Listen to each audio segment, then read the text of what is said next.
తెలంగాణ రాజకీయాల విషయానికి వస్తే కేసీఆర్ ప్రజా ఆశీర్వాద సభ చుట్టూ ఇప్పుడు తెలంగాణలో రాజకీయం నడుస్తోంది సార్. ధ్వంసం చేసిందే కేసీఆర్, మళ్ళీ వస్తే రాష్ట్రాన్ని పునర్నిర్మిస్తాము అనడం హాస్యాస్పదము. 2029 అలాగే 2034లో కాంగ్రెస్ ప్రభుత్వమే అధికారంలోకి వస్తుంది, బీఆర్ఎస్ కి ఆ ఛాన్సే లేదు అంటూ ఉంది కాంగ్రెస్. ఇక బీఆర్ఎస్ తో మాకు పొత్తు ఉండదు అని బండి సంజయ్ అంటూ ఉన్నారు సార్. మావోయిస్ట్ ఉద్యమానికి పట్టిన గతే బీఆర్ఎస్ కు పడుతుంది అని చెప్పి బీజేపీ ఎంపీ రఘునందన్ అంటూ ఉన్నారు. బీఆర్ఎస్ చావును కేసీఆర్ చూడాలి అని చెప్పి అరవింద్ అంటూ ఉన్నారు. కేసీఆర్ మాటల్లో భయం కనిపిస్తోందని రామచంద్రరావు కామెంట్ చేస్తూ ఉన్నారు సార్. ఈ కేసీఆర్ ప్రజా ఆశీర్వాద సభపై కవిత కూడా రియాక్ట్ అయ్యారు సార్. 1000 ఏళ్లైనా బీఆర్ఎస్ మారదు, ఓటమికి ఆత్మ విమర్శ చేసుకోకుండా నేటికి ప్రజలనే బద్నాం చేస్తారా, వృద్ధుణ్ణి చేర్చుకుని పార్టీ పునర్నిర్మాణం అంటారా, ప్రతిపక్షం లేకుండా చేయడానికి రేవంత్ రెడ్డి ఎవరు అని కవిత కామెంట్ చేస్తే, కేసీఆర్ కు పోటీగా ముఖ్యమంత్రి సభ పెట్టడం సిగ్గుచేటు, కేసీఆర్ ఆదేశాల మేరకే నేను మరో ఇద్దరం ఢిల్లీకి వెళ్ళాం, దాచిపెట్టేదేమీ లేదు అంటూ హరీష్ రావు రియాక్ట్ అయ్యారు సార్. ఇక బీఆర్ఎస్ రజతోత్సవం చాలా దిగ్విజయమైంది, కారుదే సర్కారు, 2 ఏళ్ల ముందే తెలంగాణ ప్రజలు నిర్ణయం తీసుకున్నారు, ఇదే ఖరారు అంటూ నమస్తే తెలంగాణలో ఇవాళ హెడ్లైన్స్. సో నిజంగా అంటే బీఆర్ఎస్ చెప్పుకుంటోంది సార్, ఖచ్చితంగా ప్రజల్లో మార్పు వచ్చింది, నెక్స్ట్ మేమే అధికారంలోకి వస్తాము అని చెప్పేసి. నిజంగా రాష్ట్రంలో రాజకీయ పరిస్థితులు మారుతూ ఉన్నాయా? బీఆర్ఎస్ నాయకులు పరిస్థితులు ఎప్పుడు కూడా డైనమిక్ గా ఉంటాయి, స్టాటిక్ గా ఉండవు కదా. ఏదో ఒక మార్పు అయితే ఉంటూ ఉంటుంది. ఆ మార్పు డిసిసివ్ చేంజా, క్వాలిటేటివ్ చేంజ్ అంటారు, గుణాత్మకమైన మార్పు. నీళ్లు మరుగుతూ ఉంటాయి, 100 degrees దగ్గర ఆవిరైతుంది. అప్పటిదాకా ఏమీ మారలేదా, నీళ్లు మారినాయి, కానీ ఆవిరి కావడానికి అవి కావాల్సినంత స్థాయిలో మారినాయా లేవా అన్నదే పాయింట్. సో మీకు ఏంటి రాజకీయ పరిస్థితులు, మీకు ఎందుకు అంటే ఒకటి మాత్రం నిజం, కేసీఆర్ లో నేను సభ మొత్తం లైవ్ కూడా చూశాను. కేసీఆర్ లో అయితే ఎక్కడ లేని కాన్ఫిడెన్స్ కనబడ్డది, that's no doubt about it. ఆయనలో మీకు ఆ స్పిరిట్ కనబడ్డది. సహజంగానే కేసీఆర్ లోనే కాన్ఫిడెన్స్ ఉంటే ఆటోమేటిక్ గా మీకు శ్రేణులంతా ఉత్సాహం ఉంటాయి.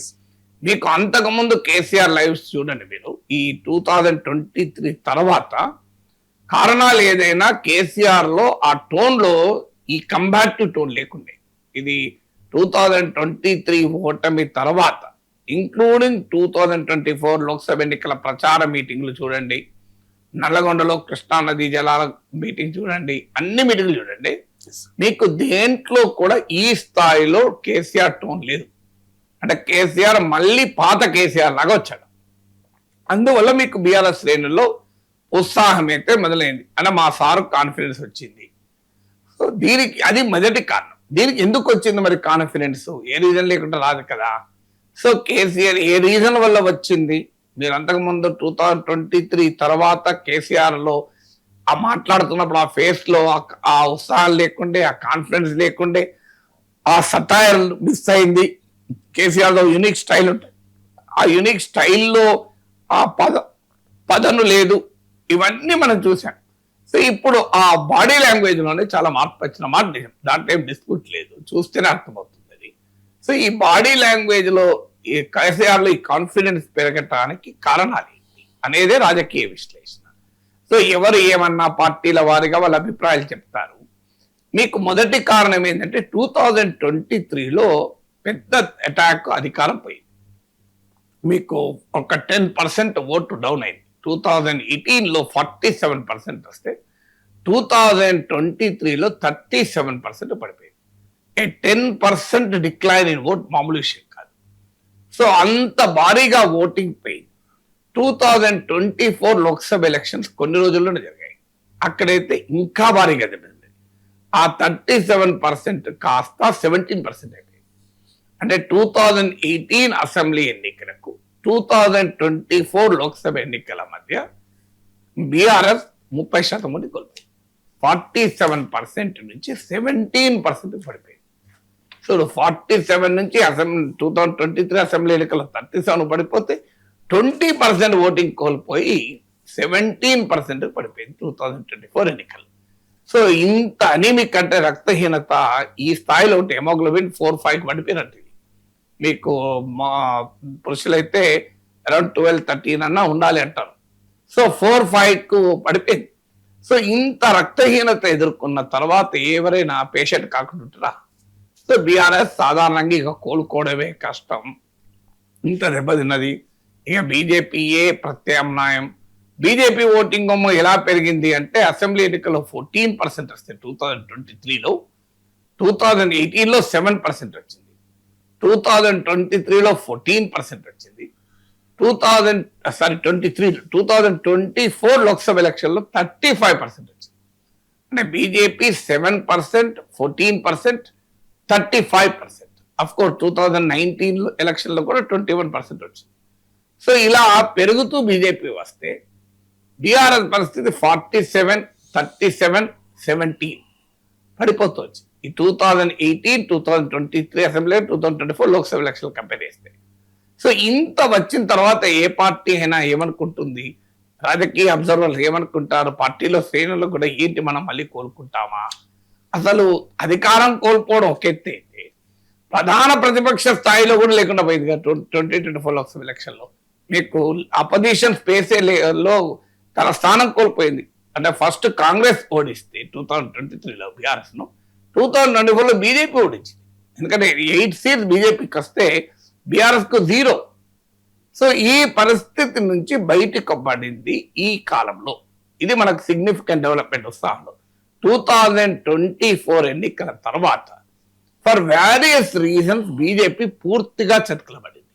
దానికి ఉదాహరణ జూబ్లీ బై ఎలక్షన్స్ లో డిపాజిట్ గల్లంతు కావడం, మున్సిపల్ ఎలక్షన్ లో పెద్ద విజయాలు సాధించలేకపోవడం, పంచాయతీ ఎన్నికల్లో కనిపించకపోవడం, ఇది కారణం. సో అందువల్ల మొదలు నేను అదే చెప్పాను, 2023లో కాంగ్రెస్ చేతిలో ఓడిపోయింది బీఆర్ఎస్, 2024లో బీఆర్ఎస్ చేతిలో, బీజేపీ చేతిలో ఓడిపోయింది బీఆర్ఎస్. కానీ 2026 వచ్చే వరకు బీజేపీతో గెలిచింది, ఒక మ్యాచ్ అయిపోయింది. సో లీగ్ మ్యాచ్ సెమీఫైనల్స్ గెలిచేసింది. ఇక ఫైనల్స్ లో కాంగ్రెస్ తో తలపడాలి. ఆ సెమీఫైనల్స్ లో బీజేపీతో గెలవడం బీఆర్ఎస్ కాన్ఫిడెన్స్ కు మొదటి కారణము. అంటే అపోజిషన్ స్పేస్ లో తానే ప్రిన్సిపల్ అపోజిషన్, జూబ్లీ ఉప ఎన్నికలప్పుడు ఈ మాట చెప్పారు. తర్వాత నేను అన్న దాని తర్వాత కేటీఆర్ కూడా అదే ఆర్గ్యుమెంట్ పెట్టారు, మేము ఆల్రెడీ గెలిచాము అపోజిషన్ కానీ. సో ప్రిన్సిపల్ అపోజిషన్ స్పేస్ లో బీఆర్ఎస్ గెలిచింది. ఈ 2 ఏళ్ల పరిణామాల్లో వచ్చినటువంటి ఈ 23 డిసెంబర్ నుంచి 26 ఏప్రిల్ మధ్య 2.5 years లో జరిగింది ఏంటంటే మిడ్వే వచ్చే వరకు ఒక బ్యాటిల్ గెలిచిపోయారు, ఒక యుద్ధంలో గెలిచారు. చూస్తుంటే ఫ్యూచర్ లో కూడా బీజేపీ ఏం పుంజుకుంటుందా అనుమానిస్తుంది. బీజేపీ ఏమి పెద్దగా కదలిక లేదు. ఏ రుగ్మతలైతే బీజేపీకి పరిస్థితి తెచ్చాయో ఆ రుగ్మతలన్నీ కొనసాగుతున్నాయి. అంటే నాయకుల మధ్య సయోధ్య లేదు, ఒక బలమైన నాయకత్వం లేదు, సో ఒక యూనిఫైడ్ నరేటివ్ లేదు.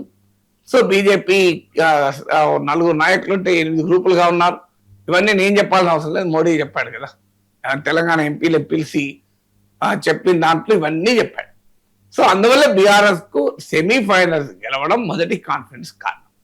రెండవది ఏంటి అంటే కాంగ్రెస్ వరుసగా ఎన్నికల్లో గెలుస్తుంది. మీకు సికింద్రాబాద్ మీకు ఫస్ట్ 23 అసెంబ్లీ ఎలక్షన్లో గెలిచింది, 24 లోక్సభ ఎలక్షన్లో కూడా 8 సీట్స్ గెలుచుకుంది, సికింద్రాబాద్ కంటోన్మెంట్ ఉప ఎన్నిక గెలిచింది, పంచాయతీ ఎన్నికలు గెలిచింది, మున్సిపల్ ఎన్నికలు గెలిచింది, మీకు జూబ్లీ హిల్స్ బై ఎలక్షన్లో గెలిచింది. కానీ ఈ ఎలక్షన్స్ లో మనకు కనబడితే ఈ ఎలక్టోరల్ విక్టరీ అంటే మ్యాక్రో లెవెల్లో చూస్తే మీకు ఇది క్లియర్ గా కాంగ్రెస్ పార్టీ ప్రతి ఎన్నిక గెలుస్తుంది అన్నదే విశ్లేషణ. కానీ మైక్రో లెవెల్లో చూడండి, మీరు రాజకీయాలు విశ్లేషించేటప్పుడు స్థూల చిత్రాన్ని చూడకూడదు, దాంట్లో ఉన్న ఆ లోపలికి వెళ్ళి విడివిడిగా చిత్రాన్ని కూడా చూడాలి. స్థూల చిత్రము చూసినప్పుడు ఒక రకమైన అభిప్రాయం వస్తుంది. మీరు ఒక సినిమా చూస్తారు 2.5 గంటలు, సినిమా బాగాలేదు అనిపించచ్చు, కానీ అందులో ఒక పాట మీకు బాగా నచ్చచ్చు, ఒక డైలాగ్ నచ్చచ్చు, ఒక సన్నివేశం నచ్చచ్చు, దాంట్లో ఏదో ఒకటి మీకు నచ్చచ్చు. సో అందువల్ల మీకు ఎప్పుడు కూడా పాలిటిక్స్ దాన్ని కూడా స్థూల చిత్రంతో పాటు పార్ట్స్ చిత్రాలను కూడా చూస్తేనే రాజకీయ ట్రెండ్ అర్థమైంది. స్థూల చిత్రం చూస్తే Congress party macro picture clear గా ప్రతి ఎన్నిక గెలుస్తుంది. కానీ మైక్రో పిక్చర్స్ కనుక చూసామనుకోండి, మీకు అనేక వల్నరబిలిటీస్, అనేక రకాల లోపాలు, బలహీనతలు ఈ విక్టరీ వెనకాల కనబడుతుంది. ఏంటది? ఇప్పుడు జూబ్లీ హిల్స్ బై ఎలక్షన్ ఉంది, క్లియర్ గా చివరి నిమిషం వరకు బీఆర్ఎస్ ఆధిక్యత. సో కనీసం 10,000 మెజారిటీతో స్టార్ట్ అయ్యేది బీఆర్ఎస్. అనేక కారణాల రీత్యా ఇది ఉప ఎన్నిక కావడం, కాంగ్రెస్ చాలా తీవ్రమైన ప్రయత్నం చేయడము, అన్ని రకాల ప్రయత్నాల్ని అంటే ఎలక్షన్ రూల్ బుక్, ఎలక్షన్ విధానంలో ఉండే 10 పద్ధతులు ఉండడము, ఎంఐఎం సపోర్ట్ చేయడము, అనేక ఫ్యాక్టర్స్ కలిసి మేనేజ్ చేసుకోగలిగింది ఎలక్షన్. అంటే it is not a clear win, it's a managed win. So Jubilee hills victory normal delivery కాదు, అది జూబ్లీ హిల్స్ ఉప ఎన్నిక నుంచి it is a managed delivery. తర్వాత మీకు స్థానిక ఎన్నికల్లో కూడా చూడండి, డెఫినెట్ గా మెజారిటీ సీట్లు కాంగ్రెస్ గెలుచుకున్న మాట నిజం, కానీ బీఆర్ఎస్ చాలా బలంగా నిలబడ్డది స్థానిక ఎన్నికల్లో కూడా. మీరు బీఆర్ఎస్ అధికారంలో ఉన్నప్పుడు గెలుచుకున్న శాతం లోకల్ బాడీ చూడండి, కాంగ్రెస్ పార్టీ గెలుచుకున్న శాతం లోకల్ బాడీ చూడండి, మీకు తేడా కనబడుతుంది.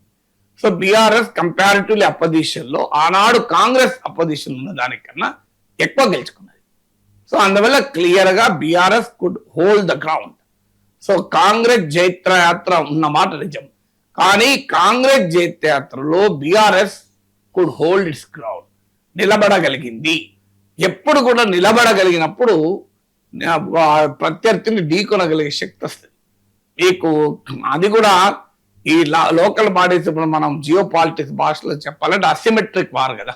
కాంగ్రెస్ అధికారంలో ఉంది, యంత్రాంగం చేతిలో ఉంటది, మీకు బీఆర్ఎస్ ఏమో అన్ని రకాల దెబ్బలు తినుంది, కానీ ఈ అసిమెట్రిక్ వార్ఫేర్ లో నిలబడగలిగింది బీఆర్ఎస్. ఆ నిలబడమే పెద్ద శక్తి అవుతుంది అసిమెట్రిక్ వార్ లో. అది పొలిటికల్ వార్ అయినా జియో పొలిటికల్ వార్ అయినా అసిమెట్రిక్ వార్ లో ఎవరైతే నిలబడతారో సో ఆటోమేటిక్ గా ఆ పార్టీ ప్రతిఘటించగలుగుతుంది. ఎందుకంటే అసిమెట్రిక్ వార్ఫేర్ లో పద్ధతి ఏంటి అంటే, if you don't win you lose, బలమైన వాడు. If you do not lose you will win. ఇది అందువల్ల ఆ సిద్ధాంతం ప్రకారం ఏంటంటే బీఆర్ఎస్ ఓడిపోయింది కానీ కంప్లీట్ గా దెబ్బతిల్లే. It could hold ground. అది సెకండ్ ఫ్యాక్టర్. థర్డ్ ఫ్యాక్టర్ ఏంటంటే బీఆర్ఎస్ పొలిటికల్ గా మీ కాంగ్రెస్ అధికారంలోకి రాగానే వరుసగా 10 మంది ఎమ్మెల్యేలు షిఫ్ట్ అయ్యారు. అసలు ఇక ఎంతమంది పోతారో తెలియదు. అసలు బీఆర్ఎస్ లో ఫిరాయింపు నిరోధక చట్టాన్ని ఉపయోగించుకొని 2/3 లాగేస్తారు, ఫిరాయింపు నిరోధక చట్టం అడ్డు రాకుండా అని అనుకున్నారు. 2/3 ఎమ్మెల్యే లాగేస్తారు అనుకున్నది, కానీ మీరు గమనించండి 10 దగ్గర ఆగిపోయింది. ఆగిపోవడే కాదు, అందులో ఒకరిద్దరు రిటర్న్ కూడా వచ్చారు కదా. సో దానితో బీఆర్ఎస్ లో అంటే తాను అయిపోయింది లాస్, కానీ ఇక నిలబడ్డాం. సో నీరసం అయిపోయింది, కానీ ఇంకా ఎక్కువ నీరసం అయితలేరు. సో అందువల్ల మీకు బీఆర్ఎస్ లో థర్డ్ ఫ్యాక్టర్ ఏంటంటే, నిజంగా పొలిటికల్ గా బీఆర్ఎస్ ఇక కోలుకోదు అనే భావన వస్తే ఎమ్మెల్యేలు వెళ్ళిపోవడం 10 దగ్గర ఆగదు, అది 20 అవుతుంది, 30 అవుతుంది. కానీ బీఆర్ఎస్ ఎమ్మెల్యేలు పార్టీ మారడం అనేది ఆగిపోయింది. మీరు గమనించండి, దానికి లీగల్ బ్యాటిలే కారణమా, పొలిటికల్ కాంటెక్స్ట్ కారణమా?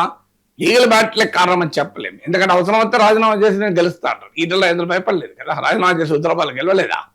సో అందువల్ల మీకు ఇది థర్డ్ ఫ్యాక్టర్. అంటే పార్టీ నుంచి ఫిరాయింపుల వేగము తగ్గింది. వేగమే కాదు, ఆల్మోస్ట్ తగ్గింది. తగ్గడమే కాదు, తాజాగా కాంగ్రెస్ నుంచి వచ్చి జీవన్ రెడ్డి లాంటి ఒక బలమైన నాయకుడు వచ్చాడు. సో ఇది థర్డ్ ఫ్యాక్టర్ కేసీఆర్ లో ఆ ఉత్సాహం. ఫోర్త్, కాంగ్రెస్ పట్ల అసంతృప్తి పెరగడం మొదలైంది. ఈ అసంతృప్తి ఒక జనరల్ ఎలక్షన్ కు మరో జనరల్ ఎలక్షన్ కు మధ్య జరిగే ఎన్నికల్లో పెద్ద రిఫ్లెక్ట్ కాకపోవచ్చు పూర్తి స్థాయిలో. మీకు ఎప్పుడు కూడా అసంతృప్తి బై ఎలక్షన్ లో పూర్తిగా రిఫ్లెక్ట్ కాదు. మీకు గుర్తుండే ఉంటుంది, నంద్యాల బై ఎలక్షన్ రిజల్ట్ చూస్తే నంద్యాలలో భారీ మెజార్టీతో గెలిచాక కూడా 20,000 మేరతో గెలిచాక కూడా తర్వాత మీకు అధికారం రాలే. సో అందువల్ల ఎప్పుడు కూడా ఏంటంటే బై ఎలక్షన్స్ ప్రజల్లో ఉండే డిస్కంటెంట్ ను పూర్తిగా రిఫ్లెక్ట్ చేయదు. కానీ మీకు డిస్కంటెంట్ అయితే మొదలైంది. జూబ్లీ హిల్స్ ఉప ఎన్నిక సమయంలో చెప్పాను నేను, మీరు జనరల్ గా పోయి ఎవరినన్నా అడగండి ఊర్లో, కాంగ్రెస్ పార్టీ పట్ల అసంతృప్తి అనేది, ప్రభుత్వం పట్ల అసంతృప్తి పెరుగుతోంది. ఇది ఫోర్త్ రీజన్. ఫిఫ్త్ రీజన్ ఏంటంటే, కొన్ని సెక్షన్ల ప్రజలు కేసీఆర్ను మళ్ళీ గుర్తు చేసుకుంటున్నారు. ఇది ఒక ముఖ్యమైన అంశం. అందరూ గుర్తు చేసుకుంటున్నారు నేను అనను. ఇప్పటికీ తెలంగాణ సమాజంలో కేసీఆర్ 10 ఏళ్ల పాలన పైన 2020లో వ్యక్తమైన వ్యతిరేకత అనేక రూపాల్లో ఇంకా బలంగా ఉంది. ఉంది కనుకనే కాంగ్రెస్ ఇన్ని ఎలక్షన్లు మేనేజ్ చేసుకోగలుగుతాను. కానీ అదే సమయంలో కేసీఆర్ పట్ల సానుకూలత కూడా మొదలైంది. మీకు అది హైదరాబాద్ లో జూబ్లీహిల్స్ ఉప ఎన్నికల్లో మేము క్షేత్రస్థాయిలో పరిశీలిస్తే ప్రజలు కేసీఆర్ ఉన్నప్పుడు బాగుండే అనేది కూడా మొదలు పెట్టారు. సో ఇది మీకు అదొక ఫస్ట్ సైన్ ఆఫ్ రివైవల్ కదా. మీకు ఏ పార్టీకైనా ఫస్ట్ సైన్ ఆఫ్ రివైవల్ ఏంటి? కరెక్టే కదా, కేసీఆర్ ఒక కాలంలో బాగుండే కదా అనే భావన రావడం మీకు. అందుకే నిన్ను గమనించండి, జగిత్యాల సభలో కేసీఆర్ భూముల ధరలు పట్టుకొచ్చారు చూడండి మీరు. అప్పుడు ఎట్లుంటే భూముల ధరలు ఇప్పుడు ఎట్లుండే అది క్లియర్ గా కనబడుతుంది. హైదరాబాద్ చూడండి, రియల్ ఎస్టేట్ చూడండి, కంప్లీట్ డౌన్. రియల్ ఎస్టేటే కాదు, అసలు జనరల్ గా మీరు ఒక అరటి పనులు అమ్ముకునేటువంటి అడుగు, ఛాయ్ అమ్ముకోవాలని అడగండి, ఏమో అప్పుడు ఉన్నట్టు ఇప్పుడు యాక్టివిటీ లేదయ్యా అంటారు. దానికి ఏది రీజను? ట్రంప్ టారిఫ్లా, వారా, ఇవన్నీ నువ్వు ఎన్నైనా చెప్పచ్చు. బట్ స్టిల్ కేసీఆర్ కాలంలో డబ్బులు కొద్దిగా కదిలినాయి, చేతులు ఉన్నాయి, ఎకానమీ యాక్టివ్ గా ఉంది అనేటువంటి భావన ఉంది. సో ఈ కారణాలు ఇప్పుడు నేను చెప్పిన 5 కారణాల రీత్యా, రాజకీయ పరిస్థితులు వచ్చిన ఈ 5 మార్పుల రీత్యా కేసీఆర్ లో కథనోత్సాహం కనబడుతోంది, సమరోత్సాహం కనబడుతోంది. కేసీఆర్ లో కథనోత్సాహం చూసిన తర్వాత గులాబీ సైనికులకి ఉండకుండా ఉంటుందా?